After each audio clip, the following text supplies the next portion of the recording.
Bonjour, je suis Valentin Valbert et bienvenue sur ma chaîne YouTube. Vous êtes nombreuses et nombreux sur mon adresse mail à me poser la question concernant la possible réalisation d'un passeport Covid par l'État français. Donc concernant les vaccins, je vous avais déclaré que moi je voyais que le vaccin serait au libre arbitre de chacun ici en France et effectivement sur ce point-là j'avais tout à fait raison. En revanche, je n'avais pas du tout évoqué cette possibilité d'un passeport ou quelque chose de ce type-là. J'ai eu ça fait 48 heures, je perçois des images, des sensations très très fortes concernant cette partie-là. Donc je pense il va se passer des choses. Donc je vais essayer de les traduire aujourd'hui avec comme support la boule de cristal, qui comme vous savez, c'est juste une projection mentale d'images et de sensations. Et je vais essayer de ressortir quelque chose de cohérent de tout ça. Je vais couper au montage de la vidéo la partie où je me concentre, parce que vous n'allez pas rester béat devant l'écran à me regarder, parce que ça peut prendre 10 minutes, un quart d'heure ou une heure, ça c'est toujours un petit peu la loterie. Donc je me concentre et on y va.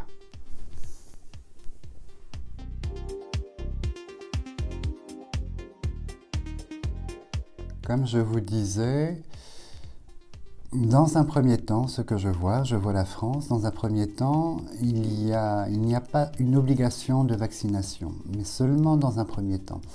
Parce qu'à l'automne, je vois Emmanuel Macron nous faire une déclaration disant que la 4e vague de l'épidémie est présente, est forte, est mutée est plus importante que les 3 autres et que par un souci de contrôle de l'épidémie, une incitation très forte et très lourde pour la vaccination. Je vois également que toutes les personnes, il y a beaucoup de papiers, de noms, de prénoms, de papiers, énormément, et je vois que toutes les personnes qui sont passées par un vaccin, par le protocole du vaccin seront absolument toutes répertoriées dans beaucoup d'ordinateurs. Il y a l'Europe, il y a des échanges, seront répertoriées dans un système d'échange intra-pays en Europe. Je vois énormément de monde de papier. Et en glissant un petit peu, si je me concentre sur la carte de l'Europe, il apparaît beaucoup de rouge concernant le sud de l'Europe.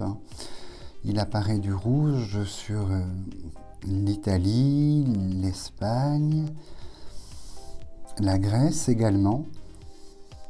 Et j'entends des déclarations disant que ces sols étrangers seront refusés aux personnes qui ne sont pas porteuses d'une preuve de vaccination pour ce vaccin anti-Covid. Et je vois je vois la presse, je vois des gros titres, je vois des photos de la présidence espagnole, de la présidence grecque qui déclarent qu'effectivement dans un souci de contrôle de l'épidémie, effectivement, toutes personnes non vaccinées n'auront pas du tout accès sur leur territoire. Il faudra apporter la preuve. Ce n'est pas un passeport ou un carnet, contrairement à ce que ce que la presse parle et ce genre de choses. C'est un papier, c'est juste un papier, une attestation. Je vois des gens dans les aéroports munis de ce papier-là, le montrer avant l'embarquement. Je vois des gens quand même voyager en fin d'année sous cette grande contrainte puisqu'effectivement les queues sont très longues, donc c'est du temps, c'est de la pagaille, c'est de l'énervement, c'est compliqué, c'est très très compliqué. Et ce rouge, je le perçois toujours en fait. Ce rouge j'entends qu'effectivement, des pays comme l'Italie et l'Espagne va tenter de rendre obligatoire la vaccination. Ça va être pas en début d'année 2021, je vois passer le printemps, je vois les feuilles mortes, donc l'automne. Et pour l'automne, ces pays comme l'Italie, l'Espagne surtout l'Espagne, je vois le drapeau espagnol et le drapeau italien, vont imposer le vaccin à sa population. Et sous cette forme, les personnes qui vont choisir de ne pas se faire vacciner, je vois beaucoup de pénalités, je vois des gens qui refusent des entrées, je vois des gens qui refoulent les personnes. Et je vois d'autres à côté, d'autres personnes qui ont ce fameux papier blanc dans la main, à qui on laisse passer les portes et à qui on donne l'accès à des endroits. Et en revanche, les personnes qui n'ont pas ce papier-là dans la main sont refoulées. Ça va générer beaucoup de contestations. Beaucoup de contestations. En revanche, si je bouge un peu, je reviens sur la France, les lieux publics exigeront ce papier. Tout ce qui concerne l'État, les lieux publics exigeront ce papier. Et je vois en parallèle une rue, des restaurants, des bars, des magasins, où les gens rentrent librement, sans papier à la main. Ils n'ont pas ces papiers à la main, donc je suppose qu'effectivement les lieux privés seront donnés à la libre appréciation des propriétaires et des gérants pour accepter les personnes non vaccinées. Ça va être très compliqué puisque si je compare les deux types de foules que je vois, il y a plus de foules sans papier que de personnes avec ce fameux papier blanc dans la main. Donc je suppose que pour l'automne, la vaccination n'aura pas été à la hauteur des prétentions de l'État et des annonces de l'État. Il va se passer quelque chose.